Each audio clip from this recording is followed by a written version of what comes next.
Hello, everyone, and welcome to What's Up, a space for Asian American progressive voices in California. My name is Albert Kachapum, and here's What's Up today, the Asian American community and disabilities. So I'm really thrilled to have Austin Tam join us today. He is a ADEM delegate and longtime activist in disabilities for getting their voices heard. I'm also joined here today with co-host Rex. Hi, Rex Lay here. So, well, without further ado, I'm just going to have Austin. The icebreaker for today is, what is your favorite holiday from the culture you identify with? I'm Chinese American and Chinese New Year's, which is, I think, end of February. Mm-hmm. And I like, there's a vegetarian monk dish that my mom makes, which is called Jai, Jai. And it's like a Buddhist vegetarian stew. Nice. And it's traditionally served on the first day of the Chinese New Year to bring good luck. And they have all kinds of stuff like mushrooms, fancy, tofu, all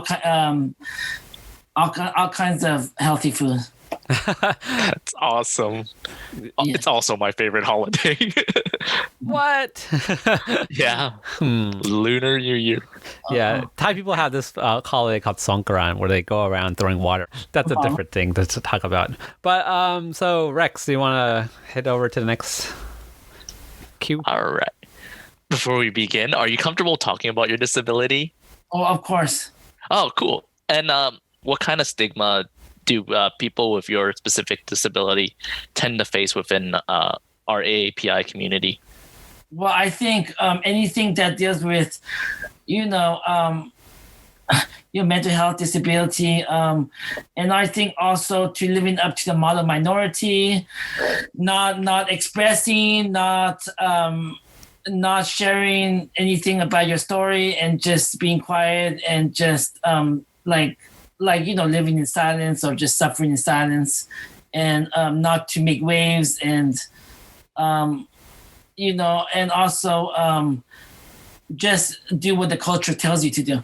And do you feel that sort of treatment makes it hard for people to gain access to resources that would otherwise help with the disability? I definitely. My parents were very non-common. They're Chinese, but they were pretty accepting of my disability. But and when I found out about the culture stigma and taboo that having a disability in the Asian community, actually I realized it was obvious because you don't see many people with disabilities. Also, it's invisible, so like cognitive and ADHD. And then also it affects but then when people see you, you're like, oh, you look smart, you don't look like you have disability. But it's like, what do you have to look like to have a disability? It's kind of like, they say, oh, you're so smart, you memorize things, you're so good at data and politics and movies and good at memorizing numbers. Like, wow, it's like it's so and because it's not obvious, so it's a little bit harder. But then it's easier to hide. And the resources, it's true. It's like with the resources, there's not many things with resources because it's obviously invisible, and obviously I think it's the language barrier too among Asian and Pacific Islander. Yeah.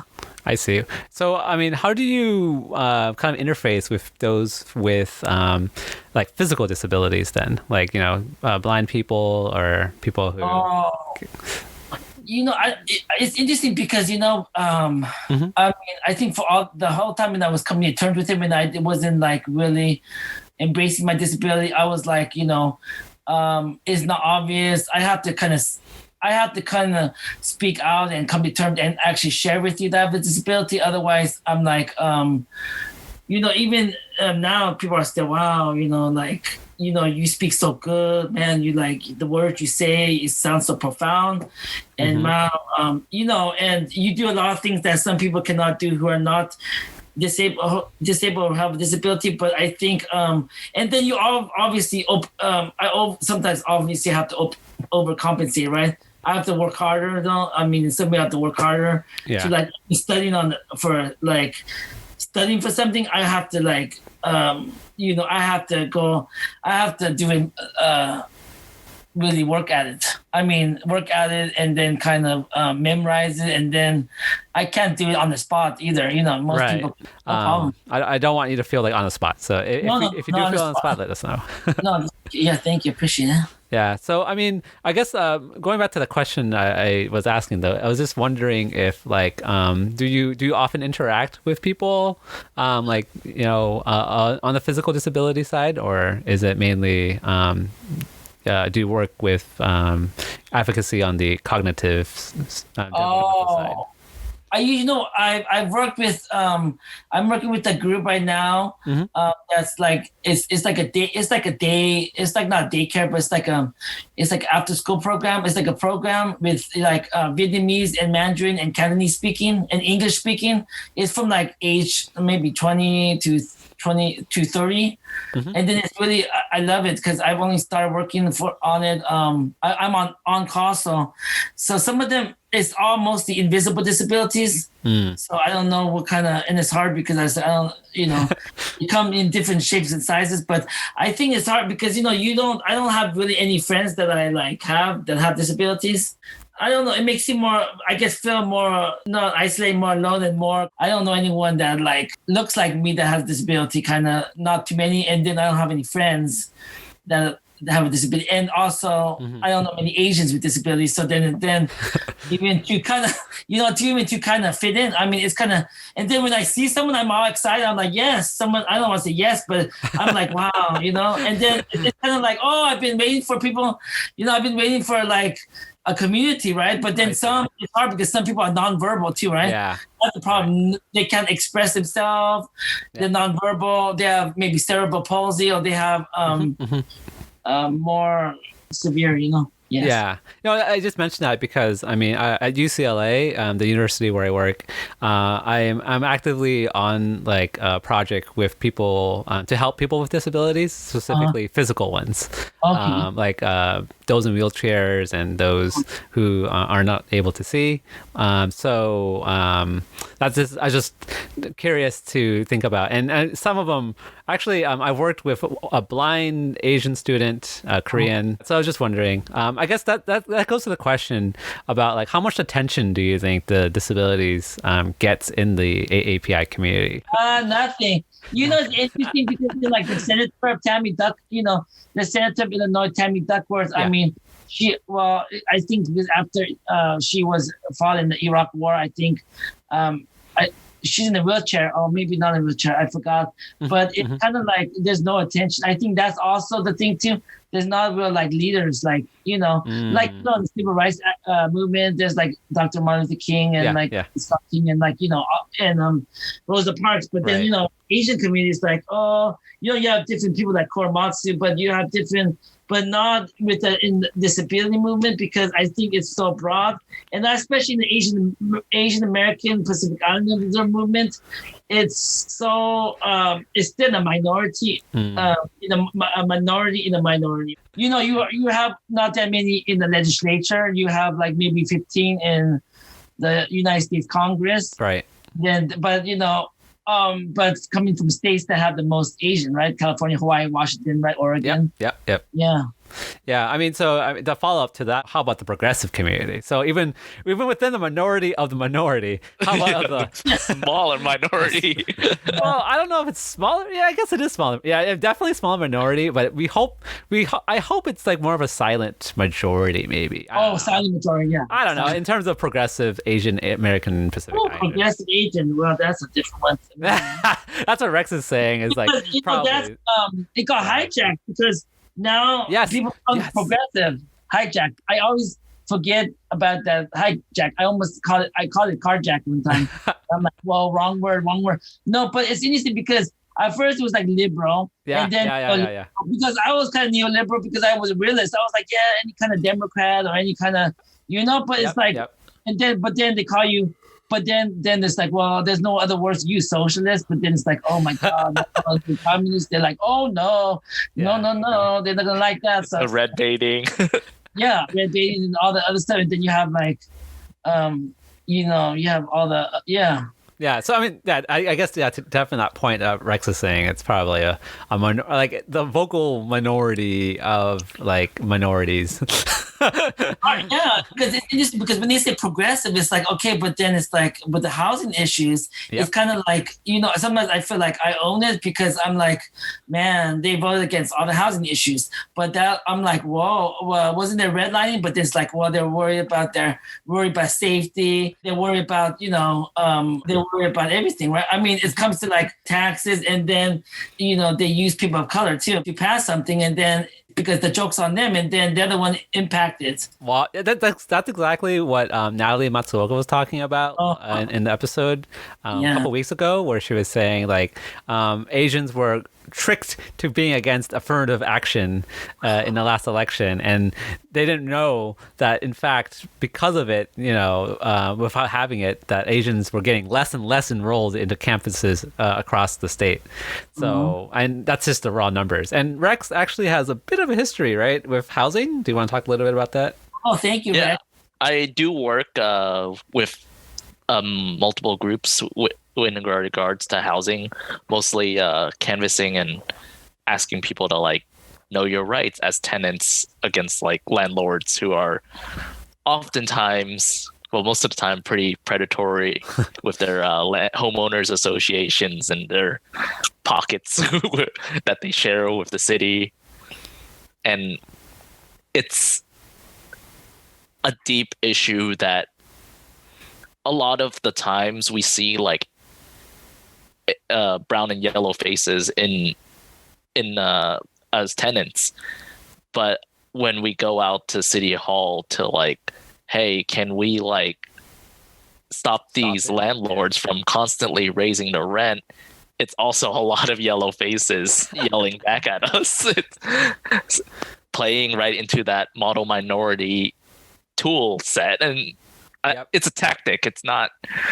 I don't consider model minority a myth. It's a tactic by the establishment to keep us divided. Like we have more in common with each other, like other POC groups, than we do with the white majority. So, yeah, I mean, yeah. But it's interesting like that. I'm glad that you on this call because Rex, because I know I'm doing before I got on here. I had to do like a post on Facebook about Governor Newsom about I don't know what's happening, but he's not doing it the right way, and he's not sharing anything with anybody, even the shareholders or the majority leader, or it's all within his inner group. I don't know what's because he's getting so much heat over everything. But I mean, this is especially with regarding evictions at the end of the month, right? Yep. And I know a colleague of mine, they're going to do a demonstration at the court. I guess for this issue in terms of housing, Rex, are you involved with the AAPI community? Like, or are you helping like Vietnamese people, or were you just generally speaking out against evictions? A bit of everything. Okay. Basically, I'm just like, I'm very, when it comes to employment, I'm like one of those kind of middle class, somewhat well-off to do kids who like to work with nonprofits who have temporary jobs that like go out and canvass and ask people to educate people on their rights. And a lot of times it's with organizations like FAJ, which is Filipino Advocates for Justice. Oh, yes. Yeah. And up in Union City, which is close to Fremont, where I used to live. Yeah. And when I'm in San Jose, now that I'm moved to San Jose, actually, I'm with a lot of other groups like Viet Unity. We're mostly focused on immigration right now. Mm-hmm. There's Sacred Heart, which is more Latino and general community. And there are AAPI groups here also doing housing work, and AAPI people mostly rather than whole organizations. Mm-hmm. But organizations tend to have their multiple focuses. Yeah. I from mean, what I've seen out in San Jose. definitely makes sense. So wait, Austin, you enjoyed Rex? Or you were happy that Rex worked with the Filipino? Wow, because I was like, man, because I'm actually a ADEM, but now I'm Alameda County Democratic Central Committee member. I mean, that's You're from Alameda? Yeah, Alameda County, yeah. So, he's right above you, Rex. yeah, almost Fremont. Oh, you must San Jose. No, Fremont is Alameda County. Oh yes, you're in my county. Oh You no, should vote I for was in the Austin. county. no. But I mean, Oh, you I'm moved. sorry, I'm in Alameda. But actually, I'm with I serve with Alex Lee and Ro Khanna on Central Committee. So Oh yeah, I've met Rokana a few times. He's a really chill dude. she'll do that. And then no, but I'm glad we talked about tennis, right? Because I'm like, oh, when you talk about that, I'm not used to talking about it in Asian circles. I mean, when I see Asian tennis, I'm like, whoa. I do want to segue a bit before we jump onto the numbers. It's kind of a question that kind of came up Yeah, sure. when we were all talking about like the different disabilities. Yes. And I run with a lot of affinity groups, affinity activist groups that are neurodivergent. So is there a difference between this term of neurodivergence and versus like mental disabilities, like ADHD and I get. I don't. It's so broad, right? I mean, not broad, but is it like kind of like limited of like I never heard of neurodivergent. Is it like not many people who have it? Yeah, well, actually, Rex, why don't you define what neurodivergent is? Because I don't know what it is either. it's usually, whenever I hear the term, it's usually described as opposed to neurotypical, which is basically the average everyday person who doesn't have like diagnosed or undiagnosed mental disabilities like ADHD. I see. DID. Oh. Yeah. Okay, so no, I think I've heard of. I think it could be. I know, everyone has their own opinions about like, oh, is that disability? But then I've had people say like, oh, disability. Someone is like has diabetes, but then it's like, well, then what happens is, once you open the floodgates, then it's like, well, like then, like a lot of people don't focus on disabilities until they're older, right? Until they're like 70, and that's why. And that's I see in the Asian community, it's like it's hard because you can't be hiding the person. But what are you gonna do? Then they have a cane and. You're gonna be They said you're gonna have a disability one day in your life. Yeah, they tend to leave them undiagnosed, especially when it comes to like mental health. I don't know. Yeah.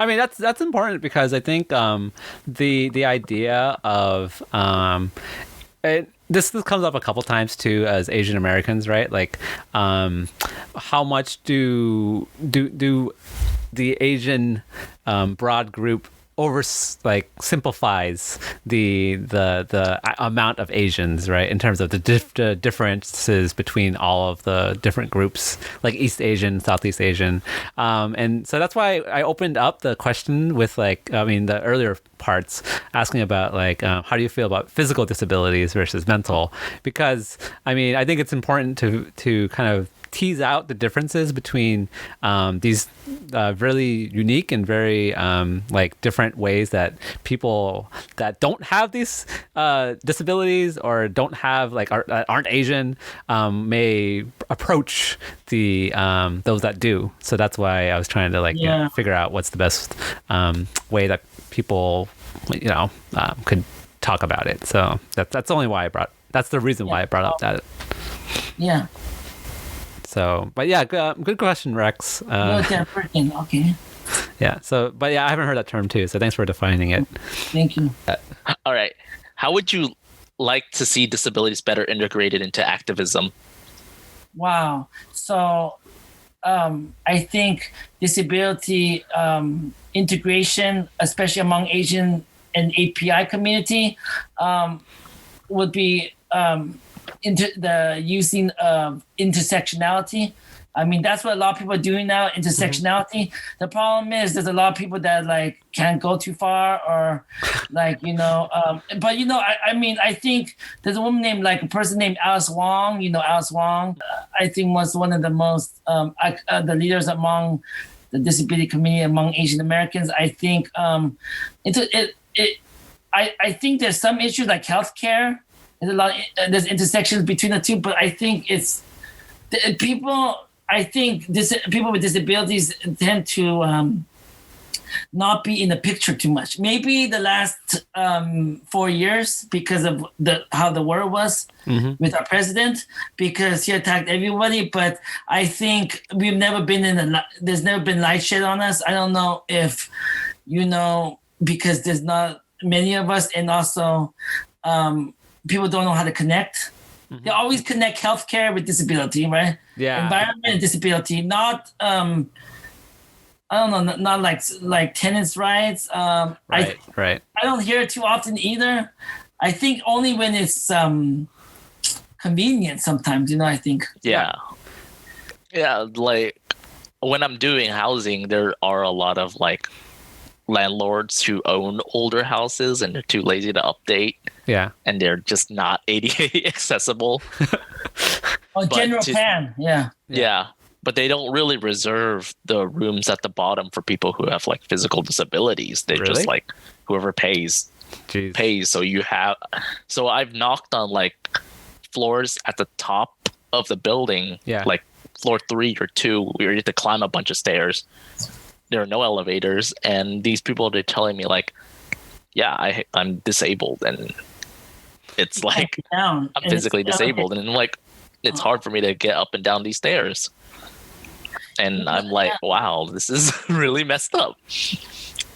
I think we tried to do that one time. We tried to connect that with disability issues like tenants' rights, but then it's like the people, they kind of, I feel like they kind of, they're trying to say, oh, these people, like, especially like when you try to connect like race and housing. Oh, but then when it comes to like people with disabilities in housing, then it's like, oh no, it's like kind of like foreign to people. It's like, it's not that I feel like the message is not strong enough.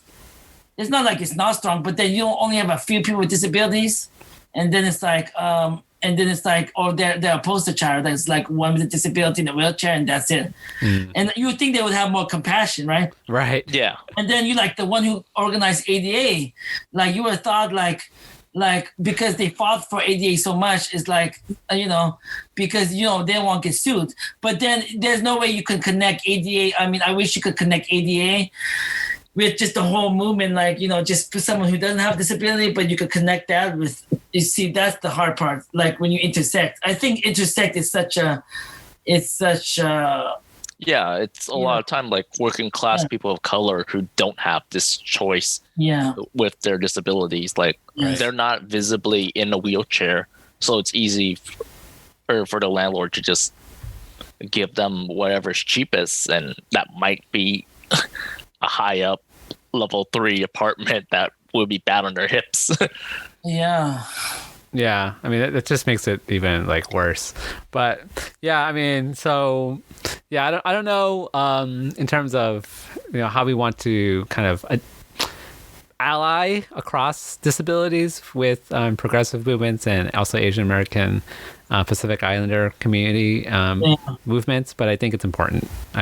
So that kind of segues to the question about like, what do you think the best ways that Asian American Pacific Islanders can get involved with amplifying voices of people with disabilities, and both mental and or physical. Finding someone they know, right? I mean, that's how you connect. I mean, I think I was like, to find someone with a disability who's Asian is kind of like, and it's like people probably know someone, but they're like, I don't want to. It's not like it's easy. Like, okay, let's get people to rally, right? You get people to rally, but then it's like, I have to find someone. I have to figure out how to pick them up. I have to get a van to pick them up, and then you have to go through all that. Is it wheelchair accessible? And then you have to make sure they have BART and bus. and the elevator works on the bar station. It never works. It's always broken, right? Yep. Yep. Yeah, which is yeah. Yeah, so I mean, those are really important. I mean, the other thing too is I've always heard about the idea of moving away from the medical model of disabilities, right? Where you're trying to basically look at the disability as something that needs to be taken care of, and versus kind of like this whole social model of disabilities. So in terms of like trying to find someone, is there any way like in politics or in like, you know, being out there in the streets to help people or, you know, either direct action or anything that you can think of, or to educate people? Yeah, or get them involved. A legislator told me, well, I don't know anything about disability. That's why I have you to educate me. Now, that sounds a little bit kind of able-bodied, too. Because it's like I'm going to be educating you about what? It's like, you know what I'm saying? It's like, oh, so I said, I've never seen you make a resolution on disabilities. When someone will say something like, I've done a thing on immigration, about housing, about race, about this, about that, about, you know, police accountability and like, you know, Black Lives Matter and stuff like that. But then it was like, but then it's disability in it, because it's looking at it and it's like disability, you know what I'm saying? It's like disability, you know, it's obviously, and then, you know, people don't want to say it's a disability, but it's like, it's kind of like the root cause, and, you know, it's kind of interesting. It's like, it's just like movies and celebrities. We don't know no celebrity with disability. What about a movie? It's like, how many of them are really accurate, right? Forrest Gump. Yeah. Or Temple Grande, or like, you know, the Miracle Worker, or like something like, or the Peanut Butter Falcon. It's like those kind of roles, or like the Monster. It's like, oh God, you know. But it's, you can't find any like. There's no representation, really, right? That's real. I'm like, oh, there's a person in a wheelchair in Congress, yes, but there's one, and he doesn't talk about it. It's obviously he has one, right? But yeah. I think that's what Albert was alluding to earlier, like in regards to representation about the medical model, where it's just like stigma and the disability is seen as something to be like stigmatized and overcome. Like Forrest Gump, he just got to run fast enough for all his braces to fall off, and he's overcome the disability. Whereas rather than focus on how best do we integrate people into society and kind of like normalize it. Yeah, normalize it and make sure they live just like everybody else would. Yeah, that's why I'm doing my Making the Invisible Visible campaign. I came up with it maybe 2015. It's like Make the Invisible Visible campaign, and then also how to just like when you integrate it, because there's a lot of people, like some people it's like, oh, you know, you're really empathetic. It's not like people with disabilities are empathetic. Some of them don't express too well. And they say, I don't want to stop, you know, you're too loud, you know. And then there's another thing, like there's things like when it's too loud, people like, you can't be too loud. There's like people are sensitive to the noise or to the light. It's like so many different, I mean, I guess, I don't know, when people met me, they're like, oh, you're someone with a different disability because you're very expressive. You could show emotion. You could show, I think that's what, and I think my memory has really been to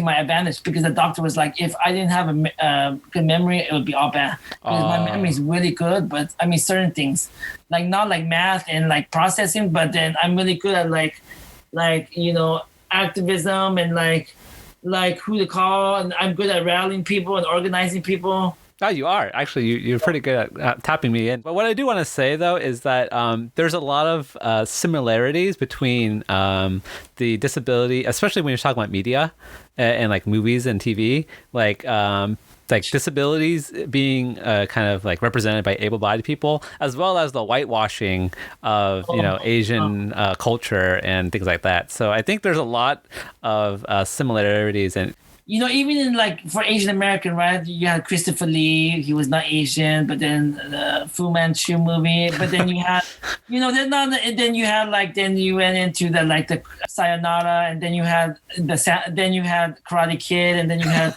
you had Crouching Tiger, Hidden Dragon, right? And then Last Emperor, you had all those. Yep. I think obviously the representation is not too good because, it's hard to play an Asian person, but then you could do a Mulan and have like voices of everyone else but Asian, except I think there was one or two. Yeah. But then like you got like even in like Memoirs of Geisha, that was like I think mostly American people, but not.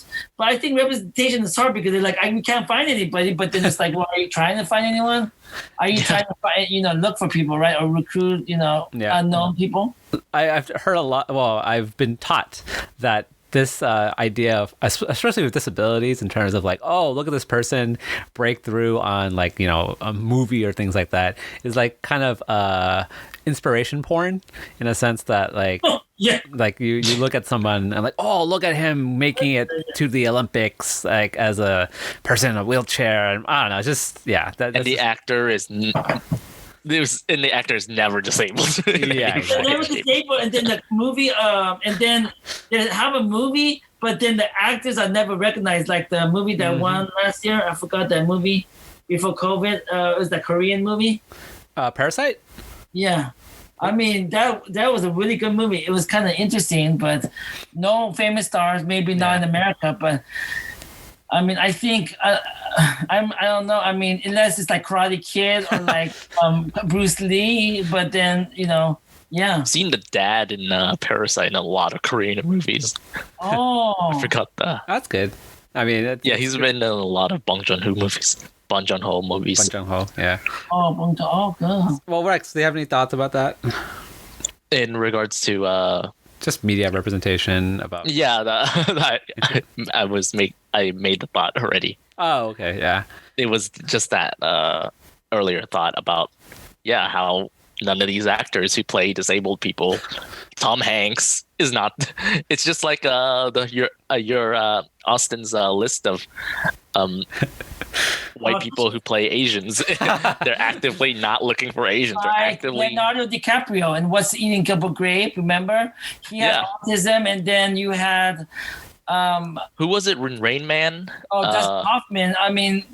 Dustin Hoffman. You had like the Elephant Man. It's like, oh, that guy doesn't have one either. It's disability. It's like, and then you have I think Marty Madeline was probably the most famous one in Children of a Lesser God. But then her roles are like always like, oh, she's getting stalked by a killer and she can't hear them. It's like she can't hear them and they're by the killer. It's like, oh, it's just some kind of movie like that, like where she can't hear, obviously. Yeah.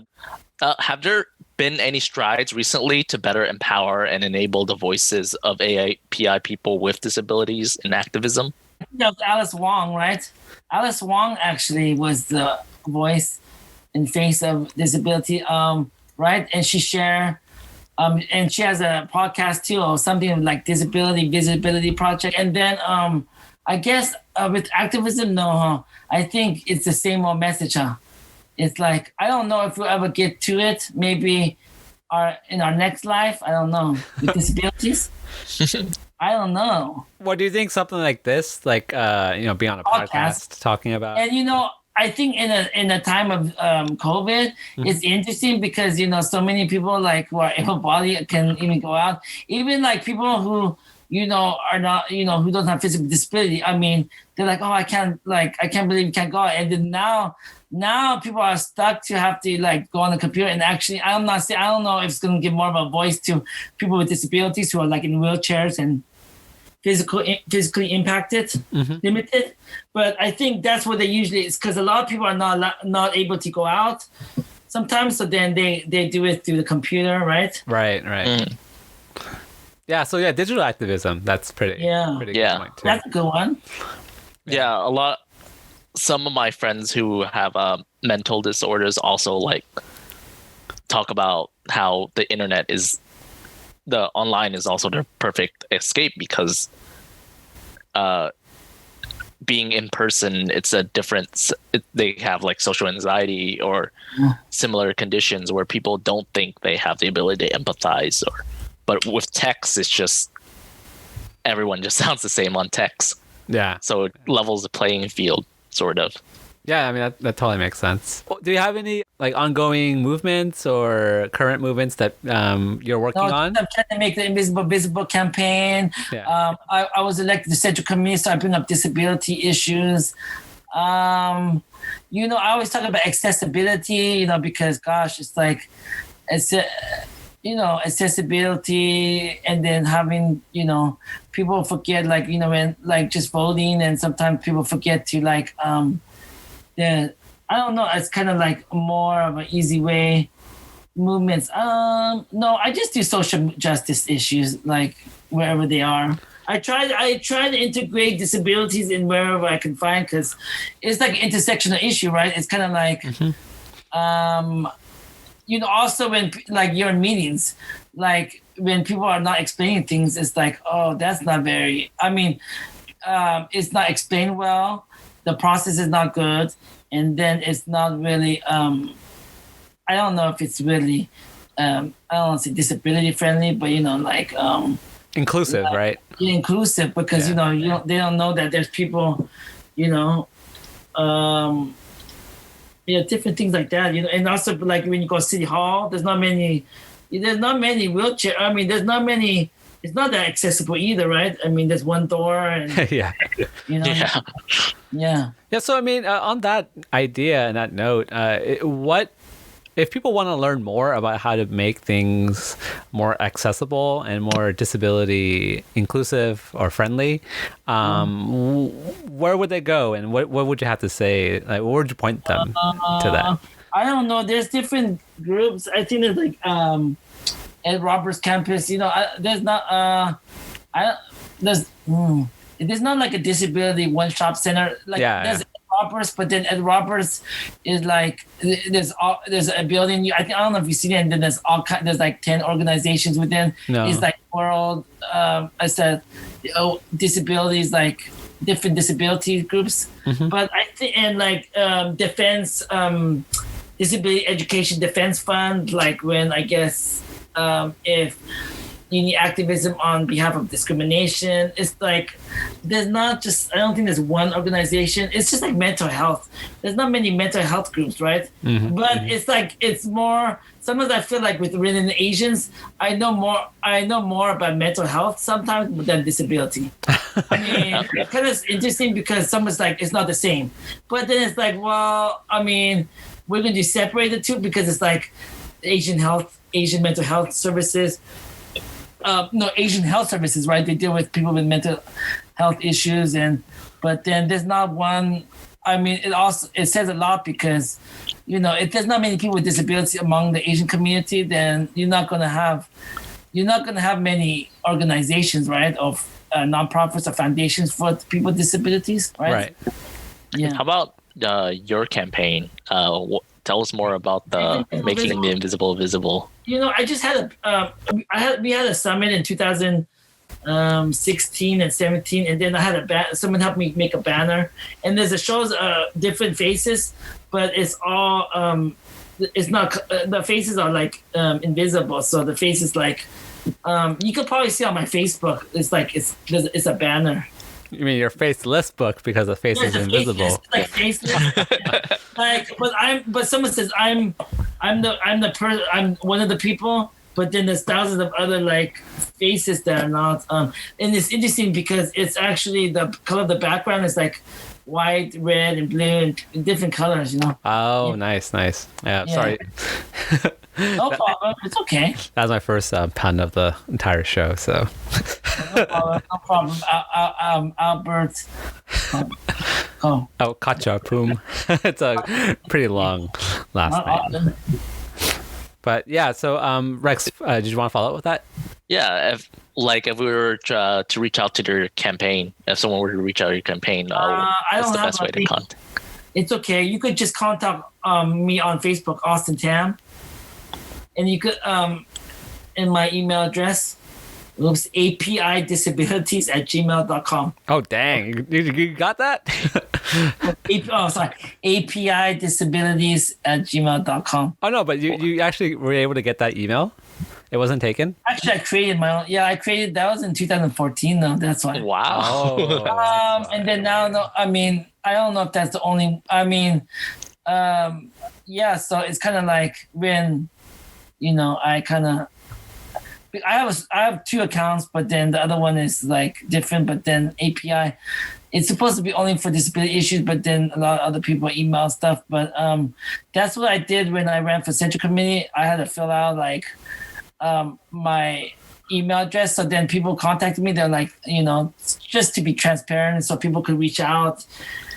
And then some people were like, oh, wow, disability issues, that's really good because they don't talk about disability issues and they just put it on the Democratic Convention platform. Like, it's just like, oh, of course we're for disabilities, like under the United Nations Geneva Convention and under like Ed Kennedy helped make Special Olympics. And, it's like, I think when you talk about disabilities, they kind of make it overall like assessment, which is fine, assessment and like taking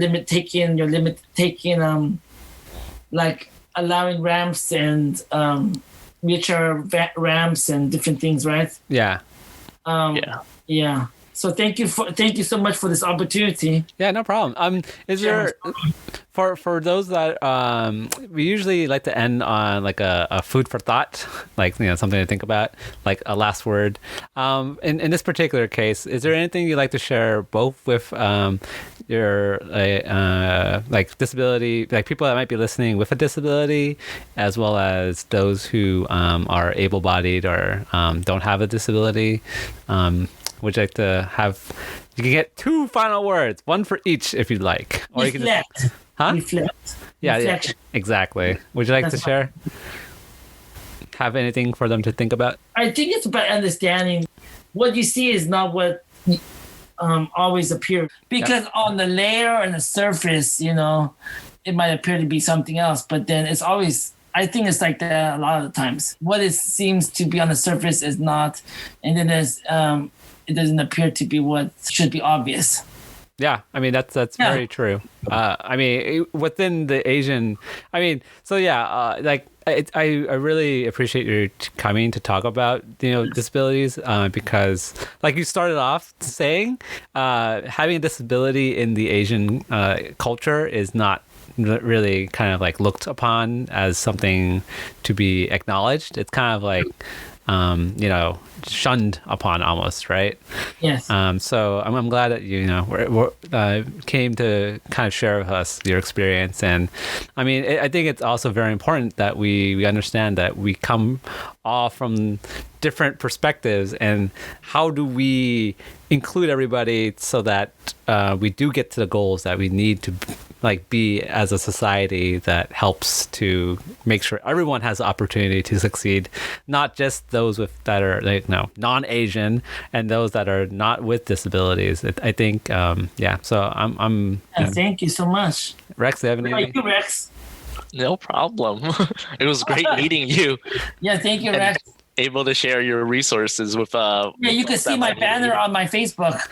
Yeah, it's interesting. One more thing, it's interesting, like even for a job, like your job, like jobs, right? It's like, I mean, I think it's limited because I'm like a community outreach, community developer outreach person. Like I work on like housing, immigration, everything social justice, right? But then it's kind of like, you would like a business, or you would like, I don't drive either. Mm-hmm. I live with my parents, but that's okay. I mean, I don't drive, but it's kind of like I don't drive either. Oh yes, thank you so much. 'Cause I'm like, it's like really irritating for people, I guess, when you find out like I need a ride. This is before Lyft. I mean, I don't know, like. Oh, I don't use Lyft anymore after Prop 22. I know. So where do you go? I call Rex. No. Yeah. Rex, give him a ride. No, that's a lot of my friends who live around my area also hit me up to be the driver. They drive though, but they don't like to drive. Rex? Yeah. Well, some of them can't drive, because they're also like, they have mental disabilities that prevent it, or they're too young, Having a transportation system that actually serves everyone is key, so that people can actually live lives that don't not actually pollute the environment, as well as not forced to drive and be reliant on an automobile. So yeah, I'm glad you brought that up. No problem. And I look forward to continuing to connect, and then good luck on your job, huh? Oh, thank you. Yep, same to you. Definitely making the invisible visible is a very uphill battle. But Thank you. And then I've got a lot of I've had during this COVID shelter in place. I've had opportunities because I'm more of a platform now, somewhat. Right. In different arenas. Well, yeah. More so, than because before I would have had I can't travel. I wouldn't be. I would have had to fly or take the train or something. Mm-hmm. But here everything's on the computer. So right at this moment, right? So. Yeah. So it's in some ways it's how we connect even better. Everyone's talking about mental health more so now because of COVID. It's interesting how convenient it is now to talk about mental health because they weren't talking about it last year. Well, I mean, if you go back to if you go to the 1980s, as I say, like Ronald Reagan criminalized mental health. The thing, Yeah. I mean, that's something. Yeah. Yeah, it's just like it's just something that we have to acknowledge as a country, that we moved in that direction, and we have to move back to before that period where we actually treated mental health as part of themselves. Yeah. Thank you so much. Yeah. So anyways, thanks Austin for everything that you do. Take care, and thank you, Rex, and thank you so much. Happy New Year's. Thank you for tuning in to another episode of WhatsApp. Remember to like, subscribe, or follow. Be sure to leave a comment because we always look forward to feedback and enjoy hearing what our listeners have to say.